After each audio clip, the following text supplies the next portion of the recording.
Hi, welcome back to my channel.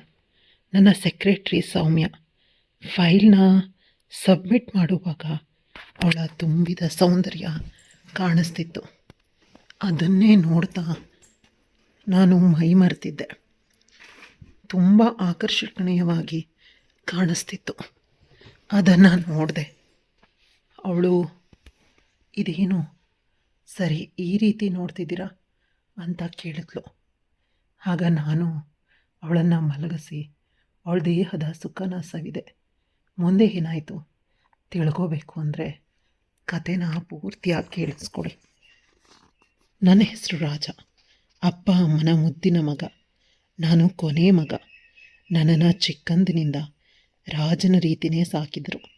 ಅಪ್ಪ ಅಮ್ಮ ಅಜ್ಜಿ ತಾತ ನನ್ನನ್ನು ಪ್ರತಿಯೊಂದು ಹಠವನ್ನು ಕೂಡ ಅವರು ತಮ್ಮ ಪಾಲಿನ ಕರ್ತವ್ಯ ಅಂದ್ಕೊಂಡು ಮಾಡ್ತಿದ್ರು.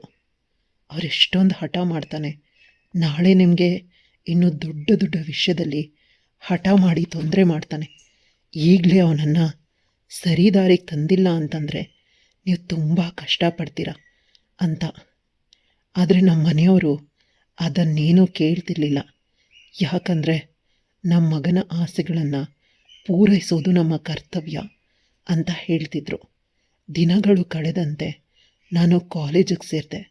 ಆಗ ನನ್ನ ಆಸೆಗಳು ಜಾಸ್ತಿ ಆಗೋದಕ್ಕೆ ಶುರುವಾಯಿತು. ಕಾಲೇಜಲ್ಲಿ ಸುಂದರವಾದ ಹುಡುಗಿರಿರ್ತಿದ್ರು. ನಾನು ಚಂದದ ಬಟ್ಟೆಗಳನ್ನು ಹಾಕ್ಕೊಂಡು ಹೋದರೆ, ಬೈಕಲ್ಲಿ ಹೋದರೆ ಅವ್ರು ನನಗೆ ಅಟ್ರಾಕ್ಟ್ ಆಗ್ತಾರೆ ಅಂತ ಇವ್ರ ಬಳಿ ತುಂಬ ದುಡ್ಡನ್ನು ಖರ್ಚು ಮಾಡಿಸಿದ್ದೀನಿ. ನಮ್ಮ ಕೈಯಲ್ಲಿ ನೀನನ್ನು ಸಾಕೋದಕ್ಕೆ ಸಾಧ್ಯನೇ ಇಲ್ಲ ಅಂತ. ಯಾಕಂದರೆ ನಾನು ಬ್ರಾಂಡೆಡ್ ಬಟ್ಟೆನ ಕೇಳ್ತಿದ್ದೆ. ಕೊನೆಗೆ ಅವರೆಲ್ಲ ನನ್ನನ್ನು ಬಿಟ್ಬಿಟ್ರು. ಯಾಕಂದರೆ ನಮ್ಮ ಕಾಲೇಜಲ್ಲಿ ತುಂಬ ಸುಂದರವಾದ ಹುಡುಗಿರಿದ್ದಾರೆ. ಅವ್ರು ಯಾವಾಗಲೂ ಬ್ರಾಂಡೆಡ್ ಬಟ್ಟೆಗಳನ್ನು ಹಾಕೋ ಹುಡುಗರ ಜೊತೆನೇ ಹೋಗೋದು. ಅದಕ್ಕಾಗಿ ನಾನು ಸಣ್ಣ ಪುಟ್ಟ ಕೆಲಸಗಳನ್ನು ಮಾಡ್ತಿದ್ದೀನಿ. ಅದರಿಂದ ಬಂದ ದುಡ್ಡನ್ನು ಕೇವಲ ನನ್ನ ಮೇಲೆ ಮಾತ್ರ ಖರ್ಚು ಮಾಡ್ತಿದ್ದೆ. ನಂತರ ಮನೆಯವ್ರಿಗೂ ನನಗೂ ಮತ್ತೆ ಕ್ಲಾಶ್ ಆಗ್ತಿತ್ತು. ಅವ್ರುಗಳು ಕೂಡ ನನ್ನ ಮೇಲಿನ ಪ್ರೀತಿನ ಬಿಟ್ಟರು. ಮಗ ನಮ್ಮ ಪ್ರಾಣನ ತಿಂತಾನೆ, ನಮ್ಮನ್ನು ರಕ್ಷಣೆ ಮಾಡ್ತಾನೆ ಅಂತ ನಾವು ಅವನನ್ನು ಸಾಕಿದ್ರೆ ಅವನ ದಿನದಿಂದ ದಿನಕ್ಕೆ ತುಂಬ ದೊಡ್ಡದಾಗಿ ಅವನ ಬಯಕೆಗಳನ್ನು ಇಡ್ತಿದ್ದಾನೆ. ನಾವು ಮಿಡ್ಲ್ ಕ್ಲಾಸ್ ಜನ, ನಮ್ಮ ಕೈಲಾದದನ್ನು ನಾವು ಕೊಡ್ತೀವಿ. ಆದರೆ ಇವನು ಆಕಾಶದಲ್ಲಿರೋ ನಕ್ಷತ್ರ ಬೇಕು ಅಂದರೆ ನಾನು ಎಲ್ಲಿಂದ ತಂದುಕೊಡ್ಲಿ ಅಂತ ಅವ್ರು ಹೇಳ್ತಾರೆ. ನಾನು ಜಾಸ್ತಿ ಹೇಳಿಲ್ಲ.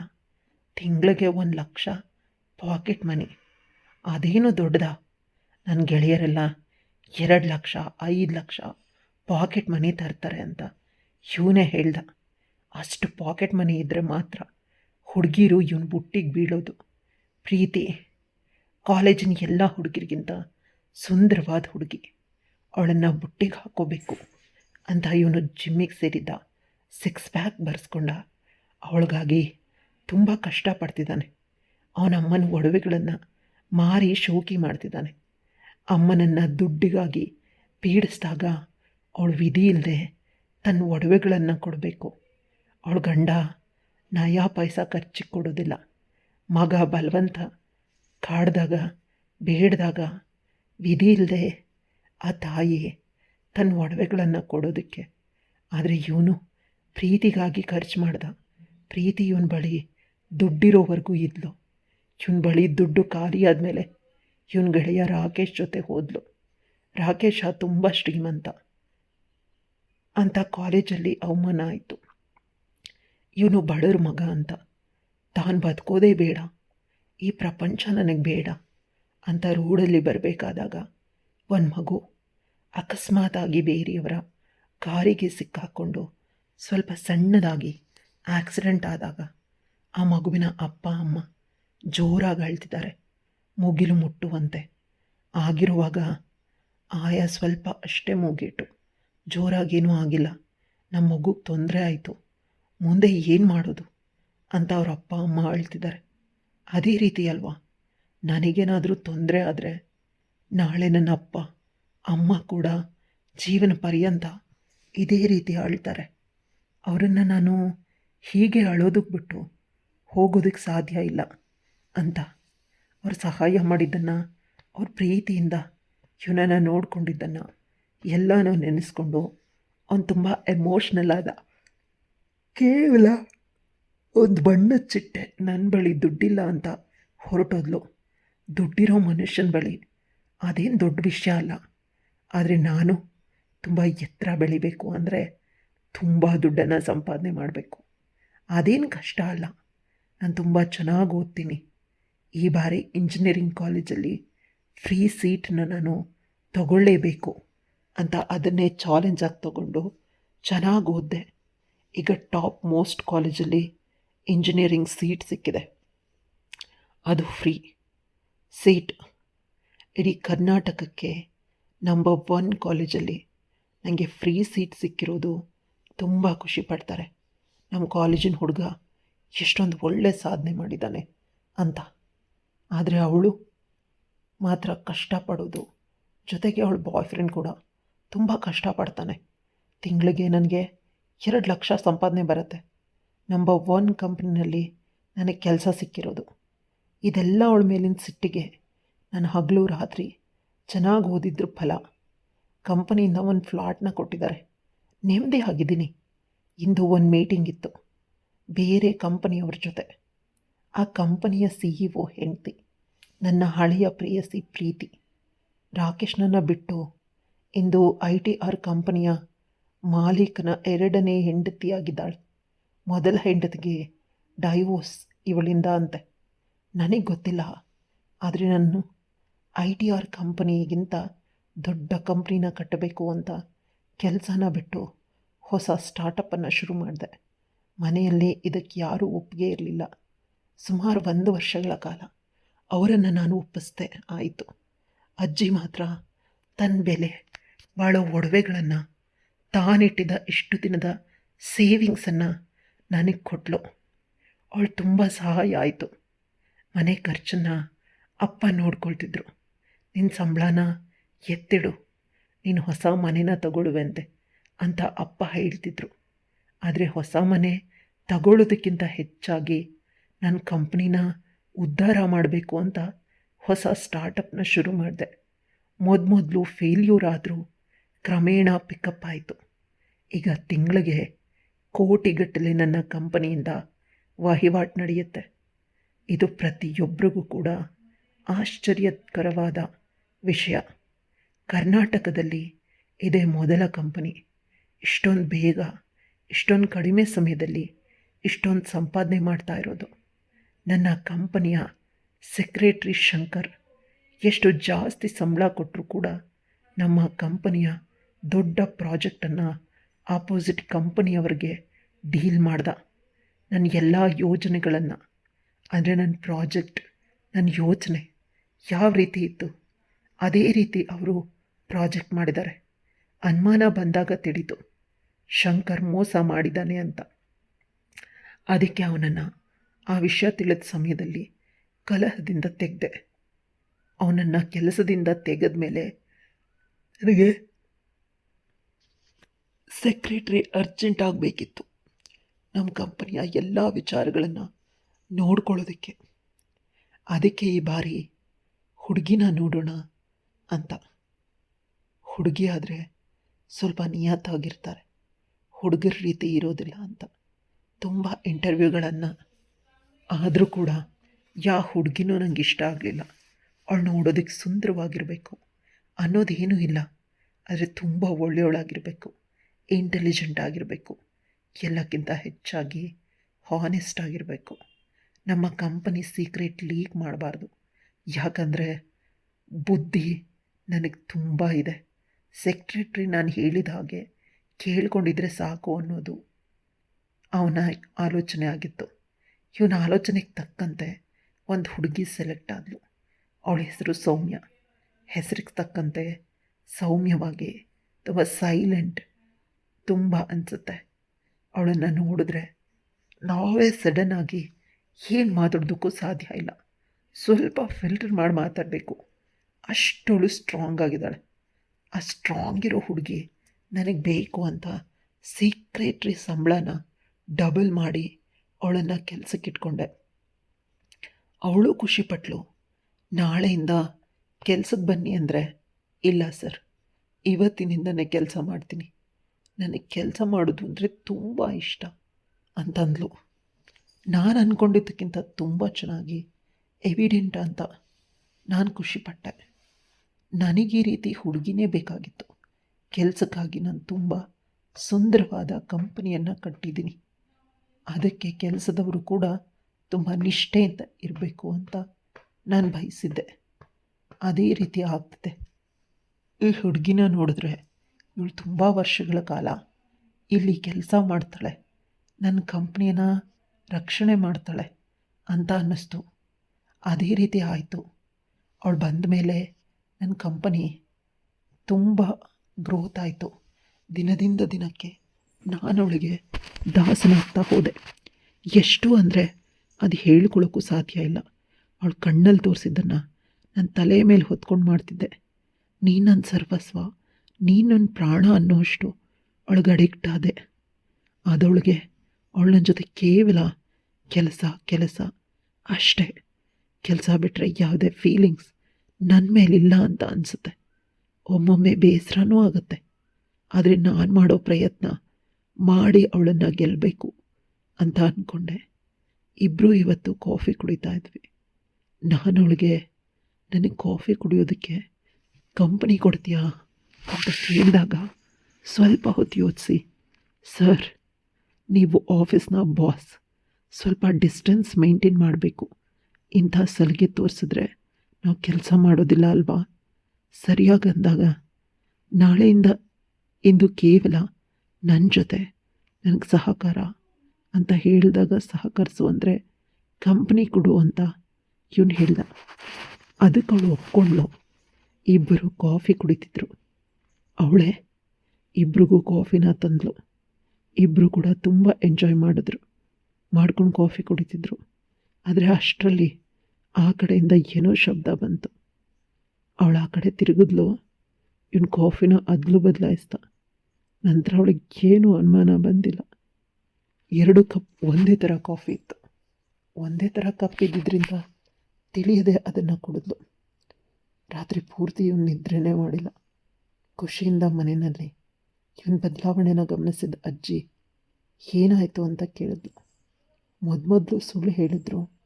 ನಂತರ ಇವನಿಗೆ ತುಂಬ ಸಮಯ ಸುಳ್ಳು ಹೇಳೋದಕ್ಕೆ ಸಾಧ್ಯ ಆಗಲಿಲ್ಲ. ಅಜ್ಜಿಗೆ ಅವ್ರ ಫೋಟೋನ ತೋರಿಸಿ ಎಲ್ಲನೂ ವಿವರಿಸಿ, ಆಗ ಅಜ್ಜಿ ಅವನ ಕಿವಿನ ಹಿಡ್ಕೊಂಡು, ಕೇವಲ ಫೋಟೋದಲ್ಲಿ ತೋರಿಸೋದಕ್ಕೆ ಸಾಧ್ಯ ಇಲ್ಲ, ನಾಳೆ ಅವಳನ್ನು ಕರ್ಕೊಂಡು ಬಾ ಅಂತ ಹೇಳಿದ್ರು. ಅವರನ್ನು ನೋಡಿದ ಮೇಲೆ ಹೇಳ್ತೀನಿ, ಕೇವಲ ನಿನ್ನ ಹಾಸ್ಯ, ಕಾಲೇಜ್ ರೀತಿ ಅಥವಾ ನಿಜವಾಗ್ಲೂ ಅವಳು ದೇವತೆಯ ಅಂತ ಹೇಳಿದ್ಲು. ಅದೇ ರೀತಿ ಮಾರನೇ ದಿನ ನಮ್ಮ ಮನೆಯಲ್ಲಿ ಪೂಜೆ ಇದೆ, ನೀವು ಬರಬೇಕು ಅಂತ ಹೇಳಿದಾಗ ಸೌಮ್ಯ ಕೇಳ್ತಾಳೆ, ಆಫೀಸ್ನ ಎಲ್ಲರೂ ಕರೆದಿದ್ದೀರಾ ಅಂತ. ಇಲ್ಲ, ಕೇವಲ ನಿನಗೆ ಮಾತ್ರ ಸ್ಪೆಷಲ್ ಪೂಜೆ, ಬಂದರೆ ಮನೆಗೆ ತಿಳಿಯುತ್ತೆ ಅಂತ ಅವನು ಹೇಳ್ದ. ಅವಳು ಬಾಸ್ ಹೇಳಿದ್ರು ಅಂತ ಅವನ ಮನೆಗೆ ಹೋದಾಗ ಅವಳವ್ರ ಮನೇನ ನೋಡಿ ಶಾಕ್ ಆದ್ಲು. ಆಧುನಿಕ ಶೈಲಿ ಮನೆ, ಇದೇ ನನ್ನನ್ನು ವೆಲ್ಕಮ್ ಮಾಡೋದಕ್ಕೆ ತುಂಬ ಜನ ಬಂದಿದ್ದಾರೆ ಅಂತ ಸೌಮ್ಯಾಳಿಗೆ ಶಾಕ್ ಆಯಿತು. ನಾನು ಯಾವ ದೊಡ್ಡ ಪರ್ಸನ್ ಅಂತ ಇವನು ಬಂದು ಅವಳನ್ನ ಒಳಗಡೆ ಕರ್ಕೊಂಡು ಹೋದ. ಸರ್, ಇದನ್ನೆಲ್ಲ ನನಗೆ ಯಾಕೆ ಮಾಡಿಸಿದ್ರಾ ಅಂತ ನಾನು ಹೇಳಲಿಲ್ವೇ? ಇಂದು ಪೂಜೆ ಇದೆ ಅಂತ ಬಂದವ್ರಿಗೆಲ್ಲ ಇದೇ ರೀತಿ ಮಾಡೋದು ಅಂತ ಅವಳ ಕೈಯನ್ನು ಹಿಡ್ಕೊಂಡು ಮನೆ ಒಳಗಡೆ ಕರ್ಕೊಂಡು ಹೋದ. ಅವರಿಬ್ಬರನ್ನ ನೋಡಿ ಖುಷಿಪಟ್ಟರು. ಫೋಟೋದಲ್ಲಿ ಇದ್ದದಕ್ಕಿಂತ ತುಂಬ ಸುಂದರವಾಗಿದ್ದಾಳೆ ಹುಡುಗಿ, ಕೈ ತೊಳೆದು ಮುಟ್ಟಬೇಕು. ಅವಳ ಮಾತುಗಳು ಅಷ್ಟೇ ಸ್ಪಷ್ಟವಾಗಿತ್ತು, ಕಡ್ಡಿ ಮುರಿದ ಹಾಗೆ. ಪಾಪ, ಆ ರೀತಿ ಏನೂ ಇಲ್ಲ, ಕ್ಲಿಯರ್ ಆಗಿರೋ ಹುಡುಗಿ. ಅವಳ ಯೋಚನೆಗಳು ಕೂಡ ಕ್ಲಿಯರ್ ಆಗಿರತ್ತೆ. ನಂತರ ಅವಳ ಡೇಟ್ ಆಫ್ ಬರ್ತ್ನ ಅಜ್ಜಿ ಕೇಳಿದ್ರು. ಅವಳ ಡೇಟ್ ಆಫ್ ಬರ್ತ್ ಮತ್ತು ಅವನ ಡೇಟ್ ಆಫ್ ಬರ್ತ್ ಚೆನ್ನಾಗಿ ಮ್ಯಾಚ್ ಆಯಿತು. ಇಬ್ಬರು ಹುಟ್ಟಿರೋದು ಪರಸ್ಪರ ಒಬ್ರಿಗೊಬ್ರು ಬದುಕೋದಕ್ಕೆ. ಅವಳು ಅವನನ್ನೇ ಮದುವೆ ಆಗೋದು ಅಂತ ಇತ್ತು. ಅದನ್ನು ನೋಡಿ ಅಜ್ಜಿ ಇನ್ನೂ ಖುಷಿಪಟ್ಲು. ಅಜ್ಜಿಗೆ ತುಂಬ ಜನ ಪೂಜಾರಿಗಳು ಗೊತ್ತು. 5 ನಿಮಿಷದಲ್ಲಿ ಜಾತಕದ ಫಲಿತಾಂಶವನ್ನು ಹೇಳ್ತಾರೆ. ಇಂದು ಕೂಡ ಅದೇ ರೀತಿ ಆಯಿತು. ಅಜ್ಜಿ ಚಿನ್ನದ ಬಳೆಗಳನ್ನು ತಂದು ಸೌಮ್ಯಾಳ ಕೈಗೆ ಹಾಕಿದ್ಲು. ನೀನೇ ಈ ಮನೆ ಸೊಸೆ, ನನ್ನ ಮೊಮ್ಮಗನ ಹೆಂಡತಿ ಅಂದಾಗ ಅವಳ ಆಶ್ಚರ್ಯದಿಂದ, ಅಂದರೆ ನೀವಿದೆಲ್ಲ ಮಾಡಿದ್ದು, ನಿಮಗೆಲ್ಲ ಮೊದಲೇ ನನ್ನ ಮೇಲೆ ಇಷ್ಟ ಆಯ್ತಾ ಅಂತ ಸೌಮ್ಯ ಕೇಳಿದ್ಲು. ಹೌದು, ನೀನು ಇಷ್ಟ ಹೇಳು. ನನ್ನ ಮೊಮ್ಮಗ ತುಂಬ ಒಳ್ಳೆಯವನು, ತುಂಬ ಕಷ್ಟಪಟ್ಟಿದ್ದಾನೆ, ದಯವಿಟ್ಟು ಅವನಿಗೊಂದು ಬದುಕನ್ನು ಕೊಡು ಅಂತ ಹೇಳಿದಾಗ ಸೌಮ್ಯ ನಾಚಿಕೆಯಿಂದ ಒಪ್ಕೊಂಡ್ಳು. ಅವಳ ಮುಖ ತುಟಿಗಳು ಕೆಂಪಾಯಿತು. ಅವಳ ಕೈಗಳಿಗೆ ಚಿನ್ನದ ಬಳೆಗಳನ್ನು ಅಜ್ಜಿ ಹಾಕಿದ್ಲು. ಮನೆಯವರನ್ನು ಕರ್ಕೊಂಡು ಬಾ, ಬೇಗ ಮದುವೆ ಮಾಡಿ ಮುಗಿಸೋಣ ಅಂತ ಹೇಳಿದ್ರು. ಆಗಳು, ನನ್ನ ಅಪ್ಪ ಅಮ್ಮ ಇರೋದು ವಿದೇಶದಲ್ಲಿ, ಅವ್ರು ಬಂದಾಗ ಕರ್ಕೊಂಡು ಬರ್ತೀನಿ ಅಂತ ಹೇಳಿದ್ಲು. ಅವಳು ತುಂಬ ಸಮಯ ಇರಲಿಲ್ಲ, ಮನೆಗೆ ಹೋಗಬೇಕು ಅಂತ ಹೇಳಿದ್ಲು. ಇದೆಲ್ಲ ಸಡನ್ನಾಗಿ ಆಗಿದ್ದರಿಂದ ಅವಳಿಗೊಂದು ರೀತಿ ಡಿಸ್ಕಂಫರ್ಟ್, ಒಂದು ರೀತಿ ಹಿಂಸೆ ಆಗ್ತಿತ್ತು. ಮಾರನೇ ದಿನ ಕೆಲಸಕ್ಕೆ ಹೋದಾಗ ಅವಳು ಎಂದಿನಂತೆಯೇ ಇದ್ಲು, ಏನೂ ಆಗೇ ಇಲ್ಲ ಅನ್ನೋ ರೀತಿ. ಆದರೆ ನನಗೆ ತಿಳ್ಕೊಳ್ಳೇಬೇಕಾಗಿದೆ, ನಾನು ನಿನ್ನನ್ನು ತುಂಬ ಪ್ರೀತಿಸ್ತೀನಿ ಅಂತ ಪ್ರಪೋಸ್ ಮಾಡಿದಾಗ, ಸರ್ ಇದು ಆಫೀಸ್ ಟೈಮ್, ಆಫೀಸ್ ಕೆಲಸದ ಬಗ್ಗೆ ಗಮನ ಕೊಡಿ ಅಂತ ಹೇಳಿದ್ಲು. ಇವಳು ನಿಜವಾಗ್ಲೂ ಇವಳನ್ನು ಹೆಂಗೆ ದಾರಿಗೆ ತಂದ್ಕೊಳ್ಳೋದು ರೊಮ್ಯಾಂಟಿಕ್ಕಾಗಿ ಅಂತ ಅವನು ಯೋಚಿಸ್ತಿದ್ದ. ಅವಳಿಗೆ ಪೂಸಿ ಹೊಡೆದು ಅವಳನ್ನು ಡೇಟಿಗೆ ಕರ್ಕೊಂಡು ಹೋಗಿದ್ದ. ಚಂದು ತಿಂದ ಹೋಟೆಲ್ಗೆ ಕರ್ಕೊಂಡು ಹೋಗಿ ಅವಳಿಗೆ ಇಷ್ಟವಾದ ತಿಂಡಿಗಳನ್ನು ಕೊಡಿಸ್ತಿದ್ದ, ಶಾಪಿಂಗ್ ಮಾಡಿಸ್ತಿದ್ದ. ಮೊದಲು ಅದನ್ನೆಲ್ಲ ಬೇಡ ಅಂತ ಹೇಳಿದ್ರು. ಕ್ರಮೇಣ ಇವನ ಬಲವಂತ ಜಾಸ್ತಿ ಆದಂತೆ ಅವಳು ಕೂಡ ಒಪ್ಕೊಂಡ್ಳು. ಮೊನ್ನೆ ಅವಳು ಬರ್ಡೇನೂ ಆಯಿತು. ಅದಕ್ಕವನು ದುಬಾರಿಯಾದ ಡೈಮಂಡ್ ನೆಕ್ಲೆಸ್ನ ಖರೀದಿ ಮಾಡಿ ತಂದುಕೊಟ್ಟ ಗಿಫ್ಟಾಗಿ. ಅವಳದನ್ನು ನೋಡಿ ಖುಷಿನೂ ಪಟ್ಲು. ಪ್ರತಿದಿನ ಅವನು ಕೇಳೋದು ಒಂದೇ, ನಾವಿಬ್ಬರು ಯಾವಾಗ ಮದುವೆ ಆಗೋಣ ಅಂತ. ಆದರೆ ಅವಳು ಮದುವೆನ ಮುಂದೂಡ್ತಿದ್ದಾಳೆ. ಇತ್ತೀಚೆಗೆ ಅವಳನ್ನು ರೊಮ್ಯಾಂಟಿಕ್ ಮೂವಿಗಳಿಗೆ ಕರ್ಕೊಂಡು ಹೋಗ್ತಾನೆ. ಮೂವಿ ನೋಡಬೇಕಾದಾಗ ಮಧ್ಯದಲ್ಲಿ ಕೆನ್ನೆಗೆ ಮುದ್ದು ಕೊಟ್ಟೆ. ನನ್ನ ಕಡೆ ತುಂಬ ಕೋಪದಿಂದ ನೋಡಿದ್ಲು. ನನಗೆ ಭಯ ಆಯಿತು, ತಪ್ಪು ಮಾಡಿದೆ ಅಂತ ಅನ್ನಿಸ್ತು. ಆದರೆ ಅವಳು ನನ್ನ ಹತ್ರ ಬಂದು ಪುನಃ ಮುದ್ದು ಕೊಡೋದಕ್ಕೆ ಆರಂಭಿಸಿದ್ಲು. ನಾನು ಕೂಡ ಅವಳು ಮುತ್ತಿಗೆ ಶರಣಾಗಿ ಮುದ್ದು ಕೊಡೋದಕ್ಕೆ ಆರಂಭಿಸಿದೆ. ನಮ್ಮಿಬ್ಬರ ಪ್ರೀತಿ ದಿನದಿಂದ ದಿನಕ್ಕೆ ಹೆಚ್ಚಾಗ್ತಾನೇ ಇತ್ತು. ಮೊದಲು ಅವಳು ಸ್ಟ್ರಿಕ್ಟ್ ಆಗಿದ್ದರೂ ಕೂಡ ಈಗ ಅವಳು ತುಂಬ ಫ್ರೀ ಆಗಿರ್ತಾಳೆ. ನನ್ನ ಜೊತೆ ಮದುವೆ ವಿಷಯ ಕೇಳಿದ್ರೆ ಅವಳು ಮಂಕಾಗ್ಬಿಡ್ತಾಳೆ. ಅದಕ್ಕೆ ಇವತ್ತು ಹೊಸ ಪ್ಲ್ಯಾನ್ ಮಾಡಿದ್ದೀನಿ, ಅದನ್ನು ಕಾರ್ಯಕ್ಕೆ ತರಲೇಬೇಕು ಅಂತ ಅವನು ಯೋಚಿಸ್ತಿದ್ದ. ಅದೇ ಸಮಯಕ್ಕೆ ಅವಳು ಬಂದಳು. ಇಬ್ಬರು ಬಂದ ತಕ್ಷಣ ಒಬ್ರಿಗೊಬ್ರು ಮುತ್ಕೊಳ್ತಿದ್ದಾರೆ. ಸ್ವಲ್ಪ ಸಮಯದ ನಂತರ ಕೆಲಸದಲ್ಲಿ ನಿರತರಾಗೋದು. ಇಂದು ಕೂಡ ಅದೇ ರೀತಿ ಆಯಿತು. ಬಂದ ತಕ್ಷಣ ತುಂಬ ಸಿಹಿಯಾಗಿ ಮುತ್ತನ್ನು ಕೊಟ್ಟಳು ಅವನಿಗೆ. ಅವನವಳ ಬ್ರೈನ್ ನೋಡ್ದ, ಅದನ್ನು ಜೋರಾಗಿ ಹೇಳ್ದ. ಯಾವುದೋ ಫೈಲ್ ನೋಡ್ತಾ ಇದ್ದವಳು ಸಡನ್ನಾಗಿ ಫೈಲ್ನ ಕೆಳಗಡೆ ಬಿಟ್ಳು. ಅವಳು ಟಾಪ್ ಹರಿದೋಯ್ತು. ಅವಳ ಸೌಂದರ್ಯ ಅರ್ಧಂಬರ್ಧ ಕಾಣಿಸ್ತಿತ್ತು. ಅದಕ್ಕೆ ಮುತ್ತು ಕೊಡೋದಕ್ಕೆ ಆರಂಭಿಸ್ದ. ಆ ಮಾತನ್ನು ಕೇಳಿ, ನಾವಿಬ್ಬರು ಇನ್ನೂ ಹೀಗೆ ದೂರ ಇರೋದು ಬೇಡ, ಮಕ್ಕಳನ್ನು ಮಾಡ್ಕೊಂಡು ಬಿಡೋಣ ಅಂತ ಇವನು ಅವಳ ಜೊತೆ ತುಂಬ ರೊಮ್ಯಾಂಟಿಕ್ ಆದ. ಅವಳು ಸ್ವಲ್ಪ ಕೂಡ ನಾಚಿಕೆ ಇಲ್ಲದೆ ಅವನ ಜೊತೆ ಸಹಕರಿಸಿದ್ಲು. ಪ್ರತಿದಿನ ಇದೇ ಕೆಲಸ ಮಾಡ್ತಿದ್ರು. 3 ತಿಂಗಳೊಳಗಡೆ ಇವಳು ಪ್ರೆಗ್ನೆಂಟೂ ಆದಳು. ಆಗ ಅವಳ ಅಪ್ಪ ಅಮ್ಮ ಬಂದರು ವಿದೇಶದಿಂದ. ಮದುವೆಗೆ ಒಪ್ಪಿಗೆನೂ ಕೊಟ್ಟರು. ಮದುವೆ ಇನ್ನೇನು ಆಗಬೇಕು. ಆಗ ಅವಳು ಹೇಳಿದ್ಲು, ನನಗೀಗಾಗಲೇ ಮದುವೆ ಆಗಿದೆ ಅಂತ.